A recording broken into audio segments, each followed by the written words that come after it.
Tere tulemast kuulama E4 podcasti. Mina olen saatejuht Risto Int ja täna sukeldume teemasse, mis mõjutab noorte tulevikku nii Eestis kui ka rahvusvahelisel tasandil. Palju räägitakse sellest, et noorte hääl peaks olema poliitikas rohkem kuuldav. Aga kuidas see tegelikult juhtub? Kuidas jõuavad Eesti noorte mõtted ja mured maailma suurimatesse organisatsioonidesse? Selleks on loodud noordelegaadi roll. Amet, mis annab noortele võimaluse esindada oma riigi teisi noorte mõtteid, muresid ja vaateid otsustajate tasandil. Aga mida see roll endast täpsemalt kujutab? Kas noor delegaat on lihtsalt sümboolne esindaja või ka sisuline mõjutaja? Kas tema häälel on suurorganisatsioonides tõesti kuuldav? Just neid küsimusi hakkamegi täna lahkama. Meil on stuudios 2 väga erilist külalist, kellel on selle rolliga isiklik kogemus. Nad on mõlemad kandnud noorte esindamise vastutust, kuid erinevatel aegadel. Täna saame teada, kuidas noor delegaadi roll on aja jooksul arenenud, millised on olnud selle töö suurimad väljakutsed ja saavutused ning mida see kõik tähendab Eesti noortele. Minuga on siin Eesti esimene ÜRO noordelegaat Kätlin Jürna ning ÜRO praegune noordelegaat Riin Suuster. Tere! Tere! Tere! Aga ennem kui me lähme sinna noordelegaadi maailma, ma alustaks võib-olla natuke kaugemalt. Mis te tänapäeval teete? Mina olen ajaloo ja ühiskonnaõpetuse õpetaja. Hetkel õpetan Narva Eesti gümnaasiumis, aga natuke väiksema koormusega kui muidu, sest mul on 9-kuune beebi, kellega ma veedan siis enamiku oma ajast. Ja mina õpin hetkel Tartu Ülikoolis riigiteaduseid 3. aastal bakalauruses. Hakkan kohe lõpetama. Aga võib-olla selline kiire soojendusküsimus, et kui tänaval tuleks keegi sulle vastu ja sa peaksid justkui ühe lausega või väga kiiresti selgitama, et kes on noordelegaat, siis kuidas see selgitus välja näeks? Kui ühe lausega, siis ma ütleksin, et noordelegaat on noor, kes viib Eesti noorte hääle ÜRO ühinenud rahvaste organisatsiooni tippu välja. Jah. Ma võib-olla lisaks sinna juurde, et ta on pärit kindlasti Eestist, Eesti noordelegaadi puhul siis, ja et ta on vabatahtlik noor ja et ta teeb seda sellepärast, et teda sügavalt huvitab see, milline on noorte olukord maailmas. No nagu me sissejuhatusest juba aru saime, siis teil on isiklik kogemus selle rolliga. Kuidas te üldse sellest võimalusest kuulsite ja kuidas te jõudsite selleni, et teist sai ühel hetkel noordelegaat?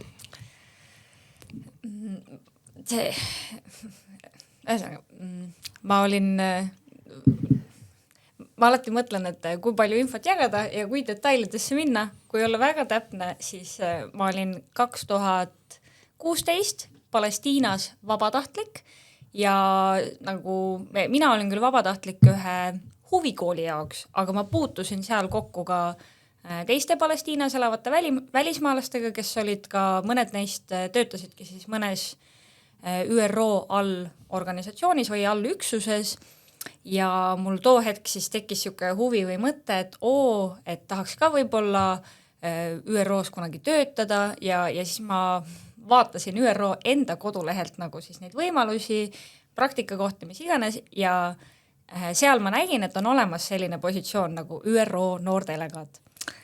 Too hetk Eestil muidugi enda noordelegaati ei olnud, nii et ütleme nii, et sinna see mõte jäi, aga et see jõudis mu kuklasse niimoodi kohale ja üllatus aasta hiljem siis Eesti Noorteühenduste Liit koos Välisministeeriumiga hakkaski otsima Eesti esimest noordelegaati ja kuna see mõte oli mu peas juba olemas, et kohe kui ma seda nagu kuulutust või üleskutset nägin, siis ma ilmselgelt kandideerisin ja hurraa, osutusin ka valituks.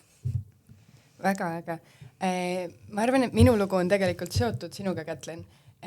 Ma olin 2019 aastal olin liige Saaremaa valla noortevolikogus ja tänu sellele ma käisin E4 suvekoolis, kus siis minu arust sina käisidki rääkimas või reklaamimas ÜRO noordelegaadi rolli või positsiooni või ma mäletan konkreetselt, et see oli üks noordelegaatidest. Äkki olid sina? Võib-olla.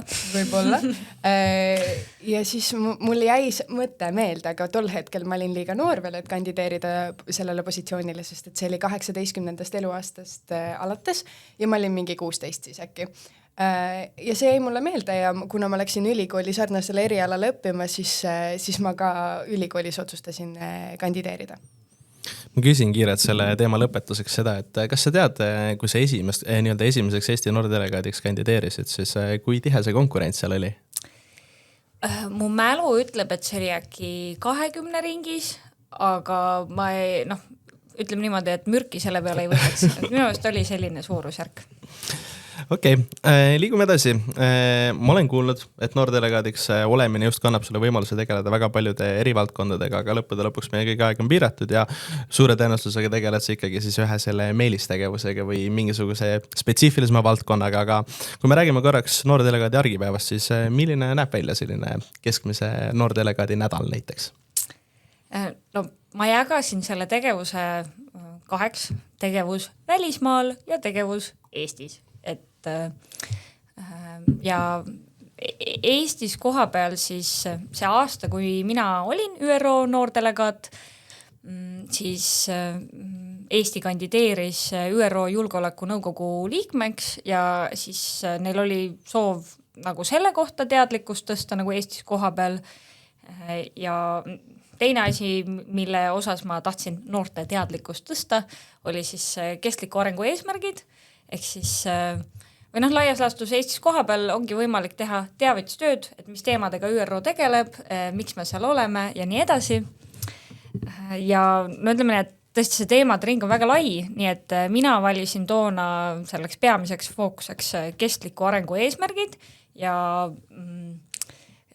et nii palju, kui ma käisin koolides, noortekeskustes, eri noortega tegelevates asutustes, siis ma peamiselt tegin ühte sellist kestliku arengu eesmärkide teemalist nagu töötuba, kus noored siis kehastusid ise ÜRO nagu nii-öelda otsustajateks ja nad pidid nagu valima, et millistele eesmärkidele kui palju raha nad jagaksid ja et ma ütleks, et see oli väga tore formaat või tegevus, sest ma käisin tõesti üle Eesti ringi ja ma nagu nägin või kogesin, et mis on tõesti meie noorte arvates need probleemid või mured, kuhu nende arvates tuleks kõige rohkem nagu fookust suunata. Ja välismaal, ehk siis peamiselt siis ÜRO peakorteris koha peal New Yorgis, aga mõningatel kohtamistel ka Euroopas, siis oli üks tegevus, mis me tegime, oli see nagu kõigi teiste riikide noordelegaatide vahelise koostöö arendamine, sest ÜRO on selline koht, kuhu kõik lähevad mingit oma eesmärki taga ajama ja kui sa oled üks noordelegaat, siis võib-olla on natuke raske kuhugi jõuda või midagi saavutada, aga et kui noordelegaadid teevad omavahel koostööd, et siis on võimalik jõuda päris kõrgele tasemele.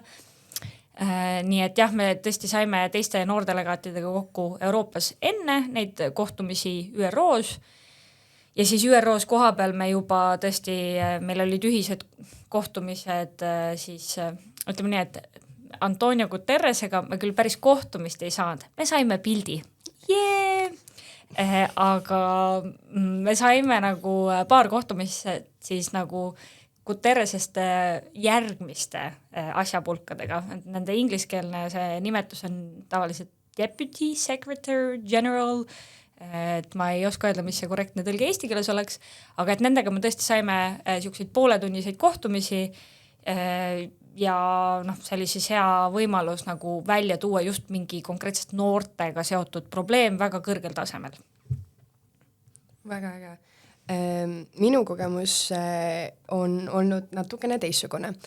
Mina keskendusin enda mandaadi jooksul küberjulgeolekule ja digiõigustele, sest et ma leidsin, et see on miski, mis mõjutab noori kõige rohkem tänapäeva maailmas ja millele ei pöörata piisavalt tähelepanu.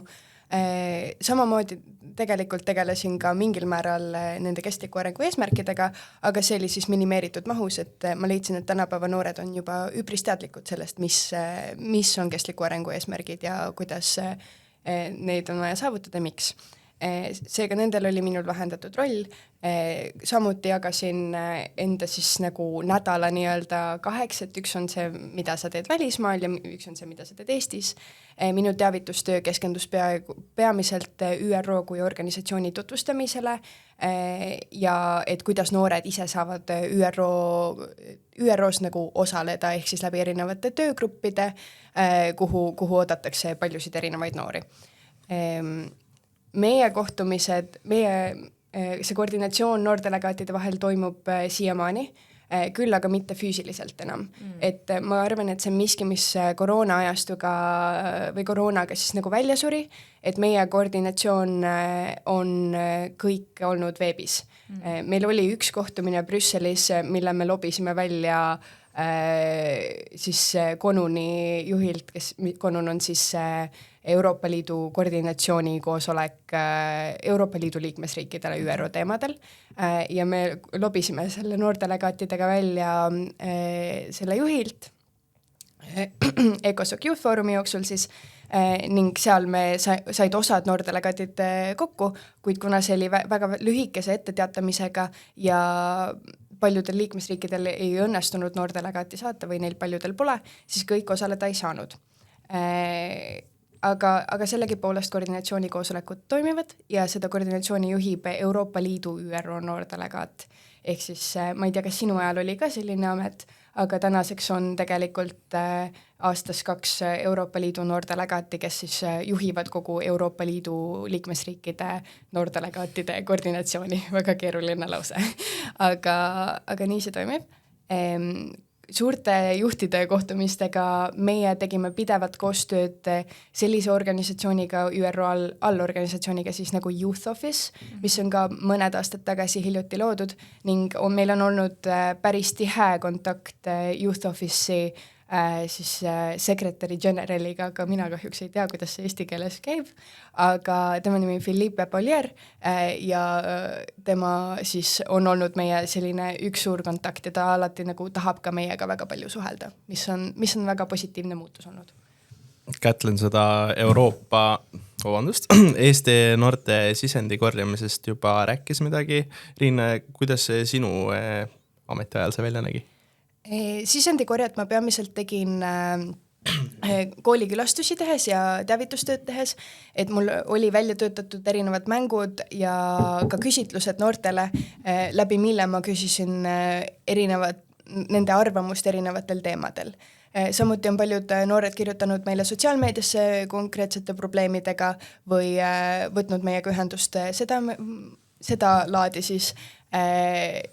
Ja, need olid 2 peamist viisi. Ma võib-olla küsiks veel natukene lisaks sinna, et kas te tunnete, ma ei tea, kui terviklikult te sellega vastata saate, aga et kas see sisendikorje on nii-öelda aastatega kuidagi muutunud või endiselt siit teie mõlema vastusest natukene sellised simulatsioonitüüpi sisendikorjed kõlama, et milline on see teie arvates see kõige efektiivsem viis ja kas see kuidagi ajas on muutunud? No, kuna ma olin esimene ja mul oli siis see rõõm ise välja mõelda nagu mida või kuidas või miks teha ja ma too hetk valisin selle, ütleme niimoodi simulatsiooni tüüpi sisendi korjamise, siis üllatus, kui järgmised noordelegaadid küsisid mult, et kuidas seda teha või mis mõtteid mul on, siis ma soovitasin ka nagu just mänge ja simulatsioone just sellepärast, et ÜRO nagu tavalisele Eesti noorele, et ta ei mõtle sellele iga päev, et nad küll ajalootunnis mingi hetk õpivad, et teine maailmasõda lõppes ja siis selline asi loodi, okei, kõik. Et nad vajavad natuke, kuidas ma ütlen, suunamist või nii-öelda järjele aitamist või niimoodi teema sisse viimist, et mis see ÜRO on ja mis teemadega ta tegeleb. Ja kui see nii-öelda sissejuhatus ära teha, siis neil tuleb endal ka juba meelde, et kus nad sellest juba varem kuulnud on ja nii edasi. Et sellises formaadis minu meelest on ka nagu suurem tõenäosus sealt saada mingit asjalikku infot, et minu meelest kui lihtsalt saata mingi küsitlus laiali või kuidas ma ütlen, et keset ööd äratada üles 100 Eesti noort ja neilt järsku küsida, et kuule, et mis seal ÜRO-s ikkagi teha tuleks, on ju, et siis ma arvan, et sa ei saa nagu nii adekvaatseid vastuseid. Jah, ma nõustun sellega. Üks põhjus ka, miks mina valisin simulatsiooni või sellised mängulised ülesanded just loengute käigus, on see, et see võtab noored aktiivsemalt seal tunnis kaasa, siis on vähem tõenäosus see, et nad lähevad kas oma telefoni või neid huvitab vähem. Kui nad saavad ise füüsiliselt midagi kaasa teha, siis see nagu huvitab neid rohkem tunnis. Ma ise gümnaasiumi jooksul käisin väga palju erinevatel kas Euroopa Liidu simulatsioonidel või Riigikogu simulatsioonidel ja mul jäi alati väga positiivne kogemus sellega. Seega ma otsustasin ka, et ma konsulteerisin kusjuures enne Kätliniga, aga ma otsustasin, et see on ka üks kõige paremaid viise, kuidas noori kaasata. Noordelegaat on natukene selline mingil määral justkui abstraktne mõiste võib-olla tavainimesele ja diplomaatia võib-olla samamoodi, aga kui palju need asjad omavahel seotud on, et kui palju teeb noordelegaat sellist otsest diplomaatiat? No ma arvan, et Riinul samamoodi tõenäoliselt oli võimalus ikkagi ÜRO peakorteris nagu paari siis kohtumise või üldkogu ajal Eesti eest siis üks sõnavõtt teha. Et minul oli see võimalus 2 korda, et üks oli siis suvel toimuva high level political forumi ajal teha siis nagu nii-öelda sellel üldkogul, kus on kõik riigid, Eesti eest üks sõnavõtt ja siis samuti sügisel siis toimub iga aasta peaassamblee, et seal ma sain ka sarnaselt Eesti eest ühe nagu sõnavõttu teha.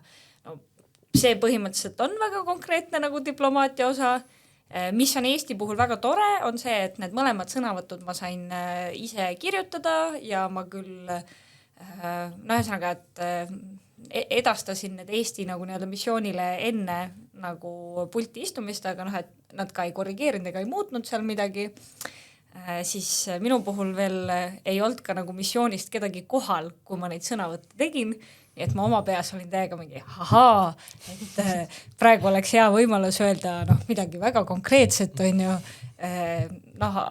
aga ma hoidsin ennast vaos ja jätsin selle tegemata. Ja teine nagu diplomaatia näide on nagu tõesti see, mis toimub nagu, mille kohta, ma ei tea, kas ütleme selle kohta pehme diplomaatia, et ta ei lähe nagu nii-öelda nende reeglite alla, aga ongi kõik üritused, mis toimuvad, see, et sa lähed ja räägid, ütled tere, ma olen Eestist ja tutvustad meie maad ja riiki.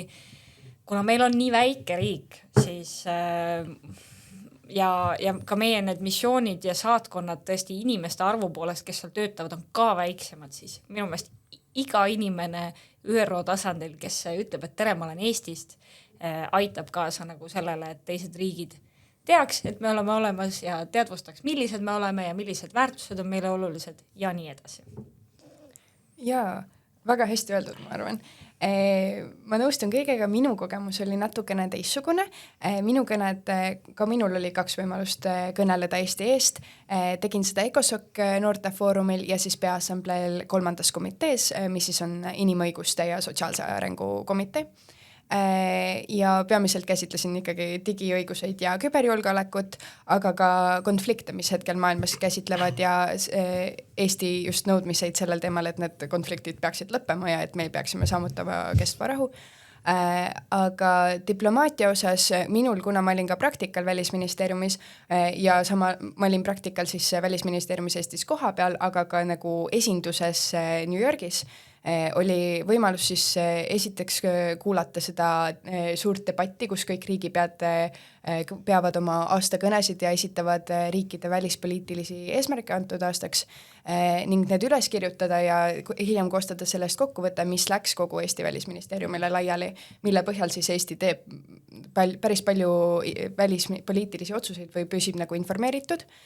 Samuti mul õnnestus osaleda erinevatel kohtumistel, mis Eestil oli 2-poolseid kohtumisi, ma sain kaasas käia ja seal ka üleskirjutusi teha ning minul õnnestus ka minna julgeolekunõukogusse debatti kuulama ja sellest üleskirjutust teha.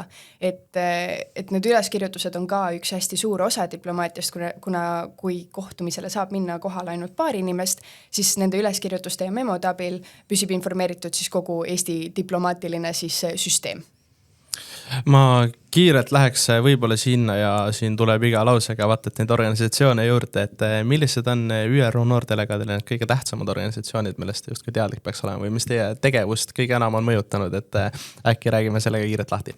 Jutu järgi kõlab ja tõesti, et see noordelegaadi positsioon on olnud siis olemas alates aastast 2018, et ja minu meelest on siis noordelegaadid alati käinud peaassambleel ja ma ei oskagi öelda, kas peaassamblee on organisatsioon või ta on lihtsalt väga konkreetne kohtumise formaat. Ja, võib-olla nagu jah, et ta on nagu tõesti peaassamblee on nagu üks nendest formaatidest, mis on olemas tõesti suht ÜRO algusaegadest ja nagu Riin juba ütles ka, et tal on suhteliselt selline klassikaline formaat, et ta toimub suhteliselt samal ajal ja tal alati, kui on see nii-öelda avaistung, siis tõesti kõigi maade riigipead teevad seal nagu siis välispoliitika sellise kokkuvõtte. Meie meedias tavaliselt saavad kajastust, on ju, või globaalselt ka tavaliselt saavad kajastust, on ju, mida siis Ameerika ütles ja nii edasi. Aga jah, et see on üks. Siis komiteedest veel tõesti, kus noordelegaadid on palju käinud, on siis lühidalt kutsutakse ECOSOC, aga et tegemist ei ole, või ta ei ole SOC, et ta nagu lühendina tähendab, et Economical and Social Committee, et ta on siis nagu ühesõnaga, et seal majandus- ja sotsiaalküsimused on lauas ja selle ECOSOC-iga minu meelest ka see, et seal need riigid roteeruvad, aga sinna kuulub päris palju riike samal ajal.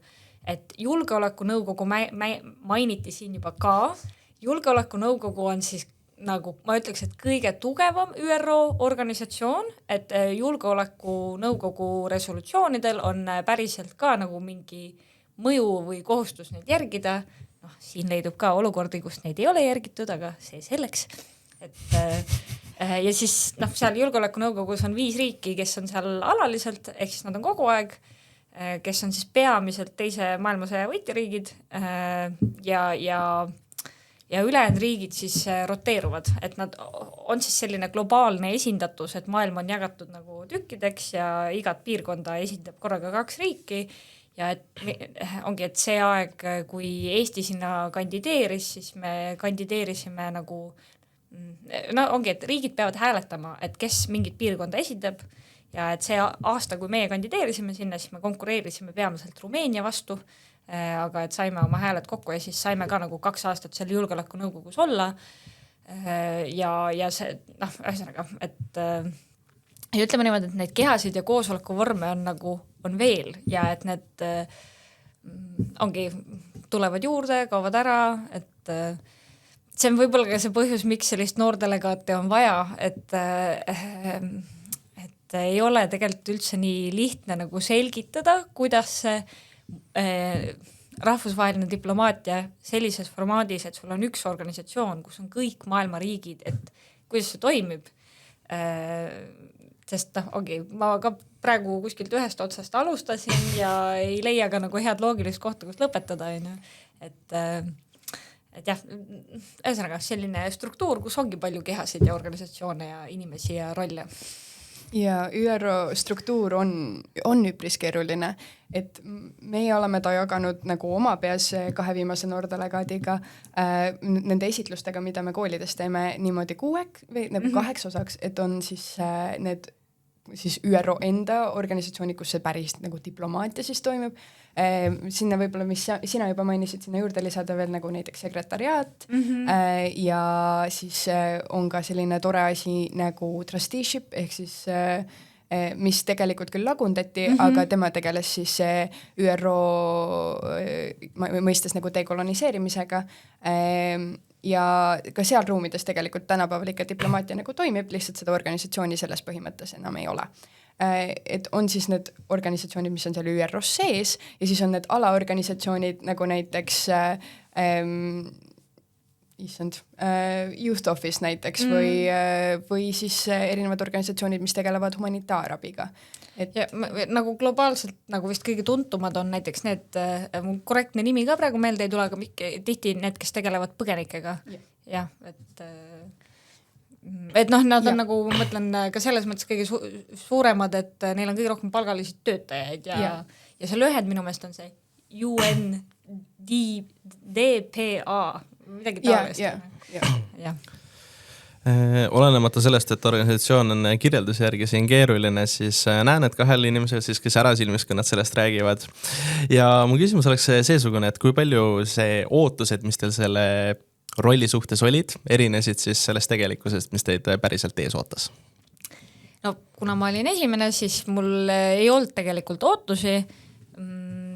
Nagu, noh, ja ma ütleks, et ka nagu see, mida ÜRO ise oma kodulehel kirjutab noordelegaatide kohta, on väga üldine, sest iga riik lahendab selle noordelegaadi rolli nagu omamoodi ja mul oligi selles mõttes väga huvitav aasta, et ka Välisministeerium too hetk ei olnud veel enda jaoks nagu 100% läbi mõelnud, et kuidas seda noordelegaati nagu rakendada ja mida talle anda või mida mitte, et kas ta on ainult delegaat või ta on natuke praktikandi moodi ja nii edasi, et siis kuidas ma ütlen, ma arvan, et mu see aasta nagu suurim nagu väljakutse oligi natuke see, et aidata nagu see noordelegaadi roll nagu disainida või noh, et see on nagu pluss ja miinus samal ajal, et mul ei olnud seda, et keegi väga konkreetselt mulle ütleks, et sa pead nagu see on su roll ja sa pead täpselt seda tegema, et selle võrra ma saingi nagu teha nii, nagu ma tahtsin ja seda, mida ma tahtsin, aga samal ajal, kui sul on mingi uus roll ja keegi ei ütle sulle, mis sa tegema pead, siis sa oled ka natuke nagu segaduses. Jaa, seal on kindlasti selline, inglise keeles on niisugune tore sõna nagu learning curve, et see võtab natukene aega, et aru saada, mida sa täpsemalt teed. Ma kujutan ette, et esimesena võis see olla nagu palju keerulisem, ka minul oli, ma teadsin küll, olin võrdlemisi kursis nagu noordelegaatide varasemate tegevustega, aga ikkagi, kui sa selle positsiooni saad ja ise pead hakkama neid asju täitma, siis tekib niisugune moment, et oota, aga kuidas see täpsemalt käib? Ja selleks tegelikult siis eelmine 6. ÜRO noordelegaat Hanna-Stiina ja Linda Luts, kes siis oli 5. noordelegaat, lõid sellise projekti raames koos Taani ja Soome noordelegaatidega käsiraamatu, et kuidas noordelegaat siis nagu, kuidas see positsioon käib, see käsiraamat on hea nii alustavale noordelegaadile kui ka tegelikult asutustes laiali jagamiseks, et mida see noordelegaat täpsemalt teeb. Me oleme jaganud seda näiteks Välisministeeriumile, EN4-s on päris mitu koopiat sellest ja seda kasutatakse nüüd ka globaalselt, et see on ingliskeelne väljaanne. Ja ma olen kindel, et see teeb järgmise ÜRO noordelegaadi elu palju kergemaks. Ja siia juurde see, et ka Välisministeeriumis või ka Eesti esinduses ÜRO juures, et need inimesed vahetuvad, et ja siis natuke ongi, et kui nagu ka noordelegaadil on mingi konkreetne kontaktisik nii Välisministeeriumis kui ka seal missioonis ja et kui kui see kolmnurk nagu saab omavahel selgeks, et ahah, me kasutame seda noordelegaati niimoodi ja siis mingi aja pärast need inimesed kõik vahetuvad, et siis tõesti, ma arvan, et see käsiraamat kindlasti aitab kaasa sellele, et ei toimuks sellist jalgratta leiutamist. On olnud au ka ise selle käsiraamatuga tutvuda. Aga nagu te ise juba siin mainisite, siis ÜRO on tohutult suur organisatsioon ja neid arusid, millega ta tegeleb, on palju. Aga sellest tulenevalt ilmselt ka noorte hääl on siis üks paljudest, mis seal kõlab. Ja nüüd minu küsimus oleks, et kui tugevalt ta seal kõlab ja kui tähendusrikas on ÜRO jaoks noorte hääl? Nagu siin enne juba mainitud, siis ÜRO on see koht, kuhu kõik lähevad oma mingeid eesmärke saavutama, nii et selles mõttes huvikaitse, nagu seda, ÜRO on nagu huvikaitse mingi tippude tipp, et kõik, kellel on oma valdkonnas nagu vaja just nagu riigipeasid survestada, võib-olla liiga nagu tugev sõna, aga nagu neile meelde tuletada, et näe, siuke teema või probleem on ka olemas, et nad kõik on seal ja nad kõik teevad oma kõrvalüritusi ja nii edasi, et selles mõttes, et see ei ole kõige lihtsam ülesanne, et meie omal ajal siis Euroopa noordelegaatidega koos me tegime siis selliseid erinevaid kõrvalüritusi ja ütleme nii, et ÜRO-l on konkreetne päevaplaan ja siis neid kõrvalüritusi saab teha nagu kindlates nagu ajavahemikes ja siis sa pead mingis mõttes nagu motiveerima neid nagu saatkondade töötajaid või diplomaate, et nad just sinu kõrvalüritusel tahaks oma lõunapausi või õhtust aega või ka hommikusööki nagu veeta. Et ma pean tunnistama, et ma konkreetselt enam ei mäleta, mis need teemad olid, millel me üritusi tegime. Küll aga ma mäletan, et kuna meil ju liiga palju eelarvet või raha ei olnud, et siis meie pakkusime oma kõrvalüritusel pitsat.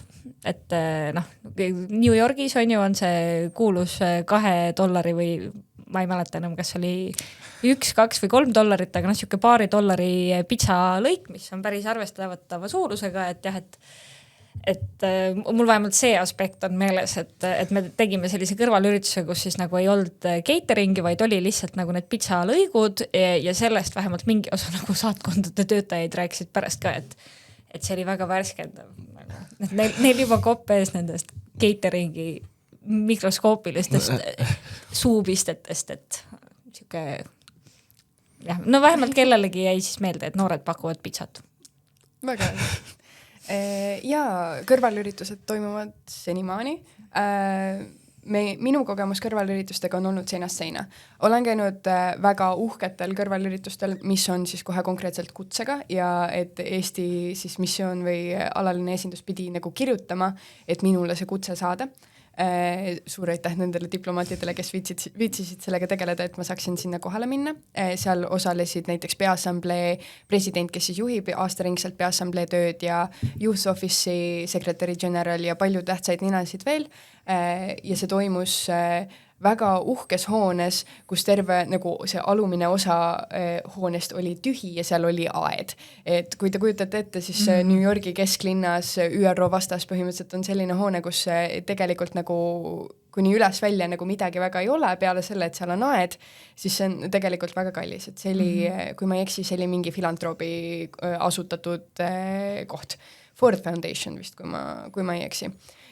Olen käinud sellistel kõrvalüritustel, aga ka noordelegaatide enda korraldatud kõrvalüritustel, mis ei ole pooltki nii uhked, vaid ka pakutakse pitsat või nii, aga tänapäeval teevad ka noordelegaatidele kõrvalüritusi siis erinevad organisatsioonid. Näiteks seesama Pagulasamet, millest me enne rääkisime, või Pagulasabiamet korraldasid kõrvalürituse, mis oli noorte sõjapõgenike võimestamine, kus ma seal sügisel ka osalesin. Aastate jooksul on palju muutunud, kliimamuutused, digipööre, mis on võrreldav diigirüppega, lisaks ka geopoliitilised pinged eri valdkondades või eri maailma piirkondades ja ühtlasi ilmselt võiks neid valdkondi veel loetleda, mis on päevakorda kerkinud. Ühtlasi mõjutavad need teemad ka kõik noori, aga üldiselt laiemalt ka meid. Eelnevast jutust rääkisime seda, et mis oli teie enda nii-öelda südameasi, aga millega laiemalt noordelegaadid tegelevad või siis millele nende fookus suunatud on just nimelt siis teie ametiajal ja kas te tunnetate seda, et seal on mingisugune muutus toimunud, aga ilmselt me saame siis teie vastuste võrdluse põhjal seda Aastal 2018 olid fookuses kestliku arengu eesmärgid, kliima soojenemine ja see, et meie maailmajuhid ei tegele selle kliima soojenemise tõsidusega nagu piisavalt kiiresti ja otsustavalt. Ja muidugi just seesama noorte osalus või noorte hääle nagu kuuldavaks võtmine, et see oli oluline ja meie ka samamoodi proovisime siis seista ka nagu nende noorte eest, kes erinevatel põhjustel ei saa nautida seda osalemise privileegi, et kas siis tõesti nagu põgenikest noored, kes tegelevad lihtsalt sellega, et nagu oma igapäevatingimustes ellu jääda ja samuti no see on natuke kliima soojenemisega seotud, aga samamoodi, et on nagu mingid piirkonnad, nagu näiteks väikesaared, keda reaalselt ähvardab nagu oht oma kodukohast järgmise põlvkonna jooksul nagu ilma jääda, et me siis proovisime nagu ka nendele noortele anda mingi hääl, kellel ise seda võimalust ei ole.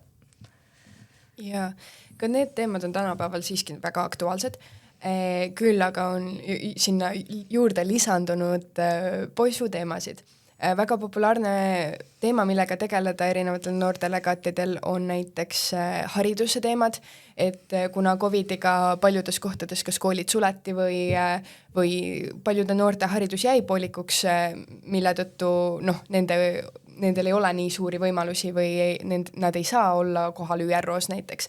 Et siis hästi paljud noored tegelevad seal haridusteemadega. Mina olin vist ainukene noordelegaat, kes valis endale küberjulgeoleku ja digiõigused, kuigi seda nagu kõnedes mainiti ka, mitte otseselt, aga kontekstis nagu mainiti. Ja veel on meil juurde tulnud ju mitmed suured konfliktid ja julgeolekulised probleemid, mis on kujunenud väga aktuaalseks ka erinevate noordelegaatide seas. Näiteks Ukraina noordelegaatid on ikka väga tugevalt seisnud oma riigi õiguste eest ÜROs siis. Ja minu meelest on nii põnev, et me seda episoodi just see nädal salvestame, kus ütleb nii, et taustal on siis sündmused, kus on nagu kahe riigi liidrid õõnestamas seda nii-öelda multilateraalset või paljude riikide diplomaatiat ja mingis mõttes ka nagu kõrvale heitmas seda süsteemi, mis nagu loodud on, ehk siis nagu ÜRO-d ja ühesõnaga, et see on ka praegusel ajahetkel nagu aktuaalne, nagu, et kas see süsteem toimib edasi või tekib mingi uus maailmakord ja nii edasi. Mulle on siin noordelegaadid aegade jooksul selgeks teinud selle, et diplomaatia ongi natukene aeglasem protsess ja see võtab aega. Aga Kätlin, sinu ametiajast on nüüd natukene aega möödas. Kas sa näed, et mingisugused muutused selle suunas, mida sina või siis noordelegaadid, kes olid sinuga samal ajal oma mandaati teenimas, kas need muudatused on nüüd justkui nagu päriselt korda läinud või nende tulemustele mingisugused muutused ellu viidud? Ma tean, et üks teema, millega me tegelesime toona, oli siis see, et ÜRO peakorteris oli sisuliselt võimatu süüa lõunat ilma plast- või pakendiprügi tekitamata. Ja ma tean, et me saatsime sellel teemal väga palju kirju, aga ma ei ole jõudnud vahepeal küsida, et mis see olukord nüüd hiljuti oli. Aga Kriim vastab. Jaa, hea meelega. Käisin sööklas, toit on väga hea ja täitsa on võimalik. Nendel on tekkinud taldrikud, mis on kas näiteks papist ja kahvlid ja asjad on ka puidust, aga neil on ka nagu päris kahvlid ja noad nagu siis nagu silverware inglise keeles. Wow. Et on tekkinud, aga arengusamme on kindlasti minna eriti nagu prügi sorteerimise osas, ma leian. Neil on sorteerimiskohad täitsa olemas, lihtsalt mul on tunne, et paljudest riikidest inimesed ei oska otseselt prügi sorteerida. Mul teine tunne on ka see, et see prügi sorteerimise teema on Euroopas palju paremal tasemel, kui ta on Ameerikas. Ja kuna see peakorter asub Ameerikas, et siis ma arvan, et see on sellega seotud. Teine teema, mille osas mul on rohkem lootust täna, on midagi, millest on nagu kaua räägitud, on siis see, et ÜRO-d kui organisatsiooni oleks vaja reformida ja et sellest räägiti juba siis, aga ma nagu tunnen, et täna on see organisatsioon nagu avatum sellele, et kui me ei muutu, siis keegi ei arvesta meiega. Jaa, ÜRO reformi osas konkreetselt oli väga palju juttu. See oli ka miski, mille osas mina oma praktika jooksul tegelesin üpris palju. Koostasin erinevaid informaaterjale meie siis diplomaatilisele liikmeskonnale, kes läks ÜRO-sse. Ja koha peal ka, kui ma olin seal, siis Bideni administratsioon esitas USA kõnes välja plaani reformida ÜRO-d ja anda juurde 2 liikmeskohta julgeolekunõukogus siis Aafrika riikidele, kelle vastu siis nad nimetavad ise seda selliselt historical injustice või siis ajalooline ebaõiglus, mis on nendele tehtud, et neil ei ole üldse nagu alalist liikmelisust ÜROs või julgeolekunõukogus siis spetsiifilisemalt. Et see on miski, mida nad on arendanud ja ka Aafrika riigid ise on võtnud kõik selle konkreetse positsiooni, et neil on see African Union ja see on vist nende esimene nagu päris teema, millest nad kõik on nõus, et Aafrika peab saama 2 alalist kohta julgeolekunõukogus.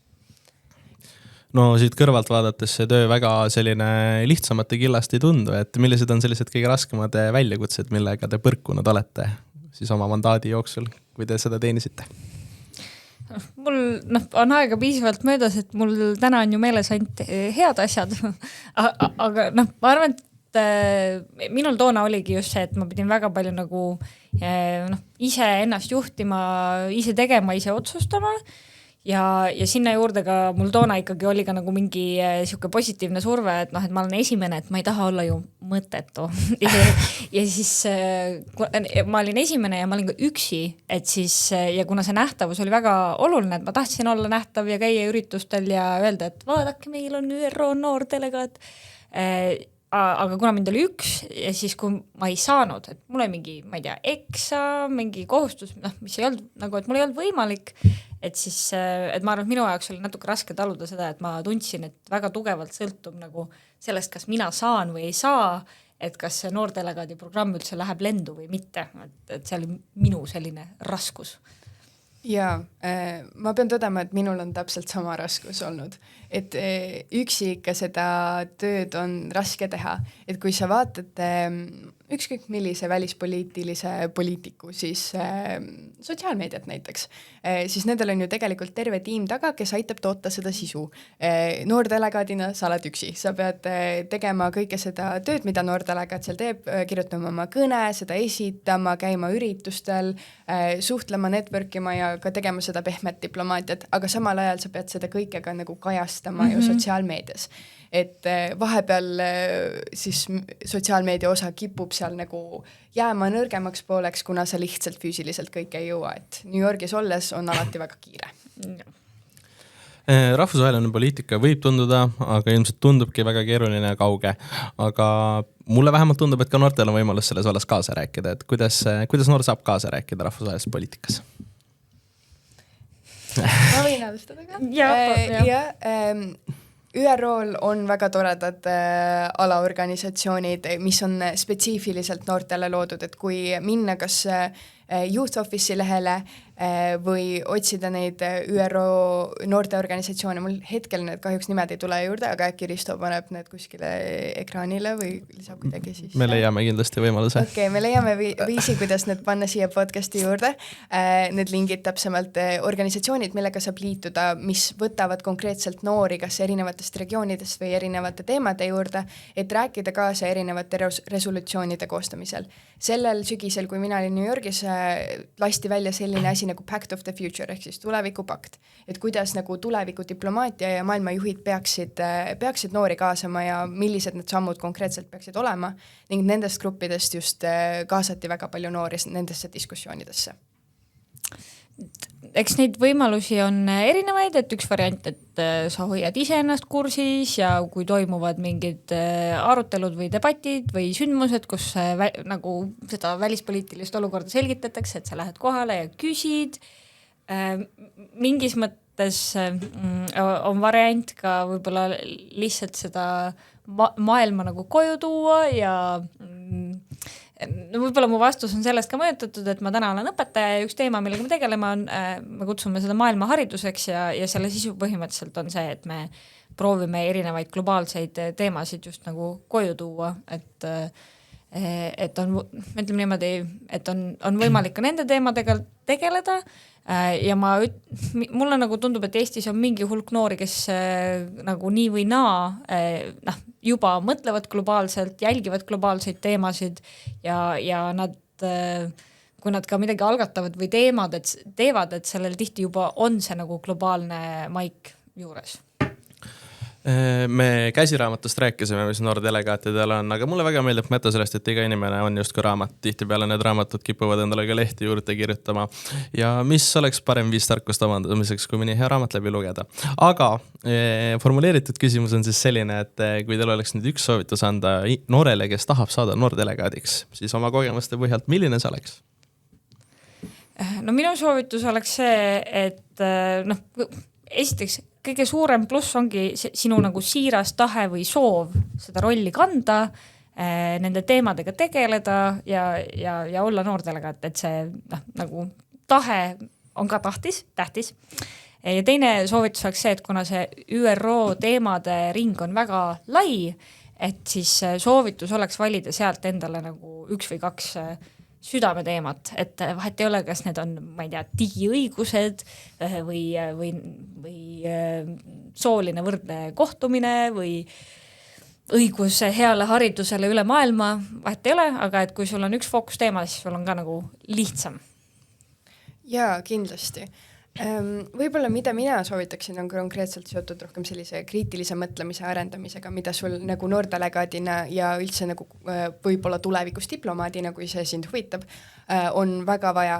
Loe hästi palju erinevat meediat, just nagu väga erinevat meediat ja mõtle selle peale, miks seda kirjutatakse nii, kuidas seda kirjutatakse, mis võib-olla selle autori nagu soov või nagu miks ta kirjutab seda niimoodi või üldse nagu mõelda selle peale, et miks me ütleme asju nii, nagu me ütleme, sest et sõnade mäng selles rollis noortelegaadina ka oma kõne kirjutades on väga oluline, et noh, sõnadel on suur mõju ja sõnad võivad teha väga palju haiget ka noortelegaadina, eriti noortelegaadina. Ja midagi, mis ongi võib-olla klassikaline diplomaatia, see, kuidas sa räägid ja mida sa ütled, ülioluline, aga samas see suhtlus või kuidas me täna omavahel suhtleme, et seal nagu me isegi vahel ei kasuta sõnu, vaid saadame ainult emotikone. No nii, kokkuvõte siis sellest on see, et oma tahet, siis leia omale mõni südameteema ja ole kriitiliselt mõtlev, mis on selles suhtes väga kasulik, et ÜRO noordelegaadiks saab nüüd kandideerida ja veel saab seda täitsa teha. Aga mina olen oma ametliku osaga lõppu jõudnud ja tavaliselt ma olen alati lõpus pakkunud vaba mikrofoni, et kui on mõni teema, mis on kas kajastamata jäänud või südamel, siis nüüd on see aeg. Ma lihtsalt kasutan võimalust öelda, et jah, ma küll olin noordelegaat peaaegu 7 aastat tagasi, väga raske arvutada, aga et